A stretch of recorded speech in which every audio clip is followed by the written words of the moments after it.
Salut les amis, j'espère que vous allez bien.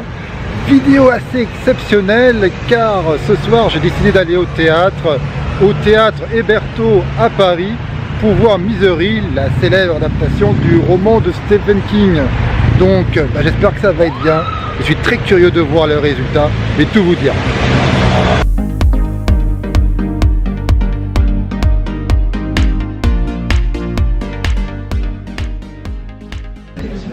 Je suis au fin de la salle maintenant, le spectacle va commencer, je vous dirai tout de suite après ce que j'en ai pensé.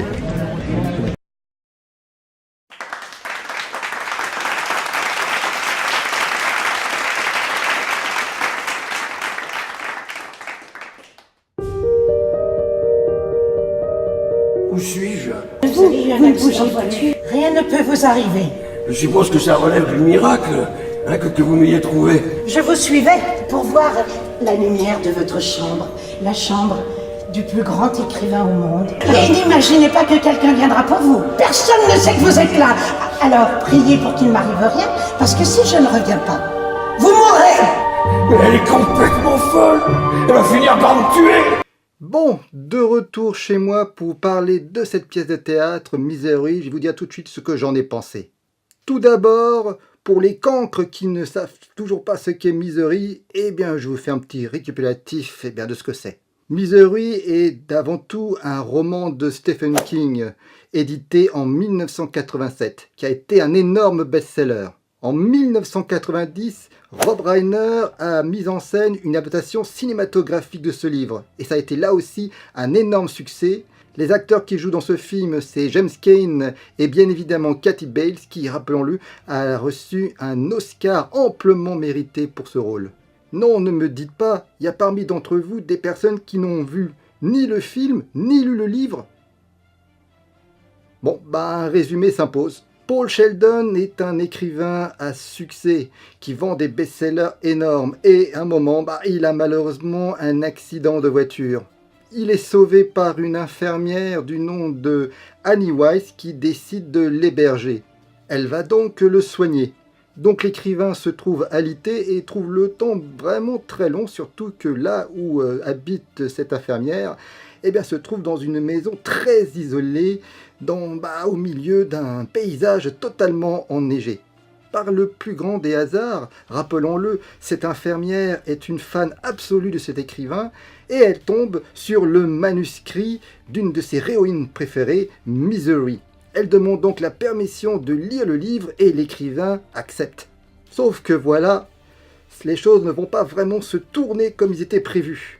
Car dans ce manuscrit, l'écrivain fait mourir Misery. Et l'infirmière n'est vraiment pas contente, c'est le moins que l'on puisse dire. Furieuse, elle demande à l'écrivain de réécrire le livre et donc faire revivre Misery. L'écrivain est obligé d'accepter car Annie Weiss est une psychopathe et il voit bien qu'il risque sa peau dans cette histoire. Et à partir de ce moment-là, le récit, le film et le livre, c'est un duel entre l'écrivain et l'infirmière, un duel psychologique et également très physique, car vous allez voir que l'écrivain va vraiment souffrir psychologiquement et physiquement dans cette intrigue. Je ne vais pas en dire plus parce que je ne vais pas spoiler, mais vraiment, si vous n'avez pas lu le livre ou vu le film, je vous recommande vraiment de le faire. Vu le succès phénoménal de Misery et que l'ensemble de l'intrigue se passe surtout dans une chambre, on a bien sûr eu l'idée d'en faire une pièce de théâtre et il y a déjà eu plusieurs adaptations. Ici, je vais bien sûr m'intéresser à une adaptation française, car dans le théâtre Hébertot est jouée la pièce de théâtre Misery. Cette pièce de théâtre est jouée jusqu'au mois de janvier 2019 et elle est mise en scène par Daniel Benoît. Dans les rôles titres, on trouve donc Francis Benoît qui joue le rôle de l'écrivain. Il faut savoir que cet acteur est également le directeur de ce théâtre, l'Hébertot. L'actrice qui incarne l'infirmière psychopathe, c'est Myriam Boyer. Une actrice qui a déjà été récompensée 2 fois par les Molières. C'est pour vous dire, c'est pas n'importe qui qu'on a choisi pour jouer dans cette pièce de théâtre. Voilà, j'ai fait ma petite présentation. Je pense que maintenant il est vraiment grand temps que je vous dise ce que j'ai pensé de cette pièce. Eh bien, ne faisons pas durer le suspense plus longtemps. Pour moi, c'est vraiment une très grande réussite. Comme je l'ai dit, l'intrigue se passe quasiment entièrement dans une chambre. C'est déjà le cas dans le livre et dans le film. Et donc, ça s'apprêtait parfaitement à une adaptation théâtrale. Ce qui m'a vraiment surpris à la vision de cette pièce, notamment, eh bien, c'est sa mise en scène qui est très moderne. Tout d'abord, l'éclairage. La plupart du temps, elle provient de la fenêtre. À travers cette fenêtre, on voit le temps, la pluie, la neige, et suivant le temps et la journée, eh bien la pièce est éclairée de différentes manières. Et comme ça, on a un repère au niveau du temps et de l'espace, c'est donc assez intéressant. Comme dans un livre, ou plutôt le livre de Stephen King, la pièce est construite à travers différents chapitres. C'est-à-dire que chaque chapitre est un moment clé de l'intrigue.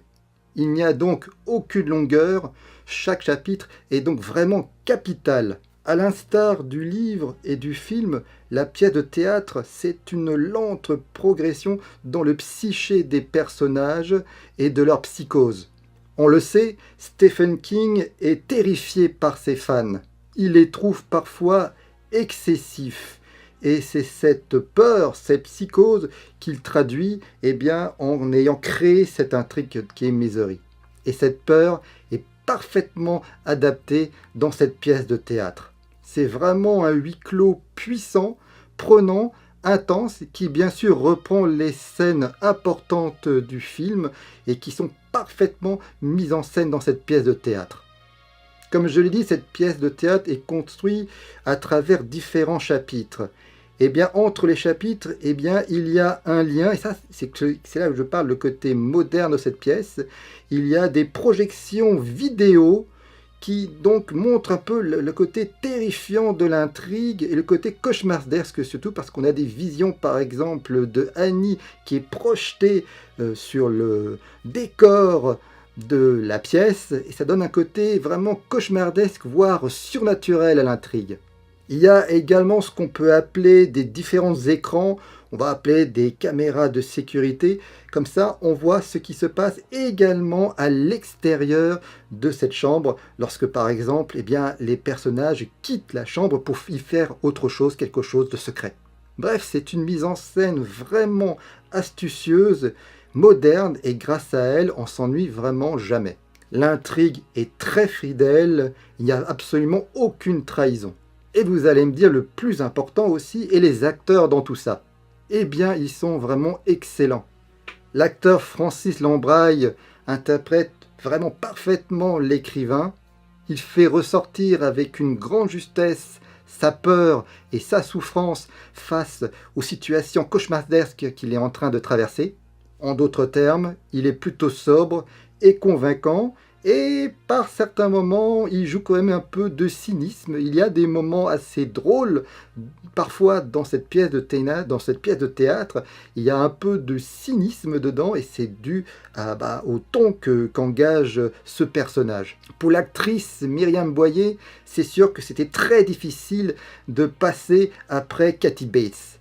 Car je pense sincèrement que le personnage interprété par Kathy Bates est probablement le méchant le plus intéressant de l'œuvre de Stephen King.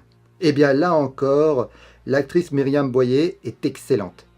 Elle joue avec une grande justesse ce personnage, tour à tour émouvante, inquiétante. Parfois on a pitié d'elle, parfois on l'aime, parfois on la déteste. C'est vraiment un personnage très polyvalent et passionnant à suivre. Bien sûr, sans nos mauvaises langues, on peut dire que son jeu ressemble un peu trop à celui de Kathy Bates.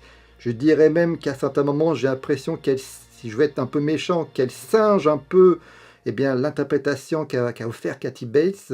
Mais que voulez-vous, Kathy Bates a atteint un tel degré de perfection, c'est difficile de passer derrière elle et c'est difficile de l'interpréter, le personnage d'Annie Wilkes, c'est difficile de l'interpréter autrement. Malgré tout, elle ne démérite absolument pas face à Kathy Bates, elle est excellente dans cette pièce de théâtre. Bref, je ne vais pas continuer plus loin. Comme vous l'avez compris, j'ai vraiment adoré cette pièce de théâtre.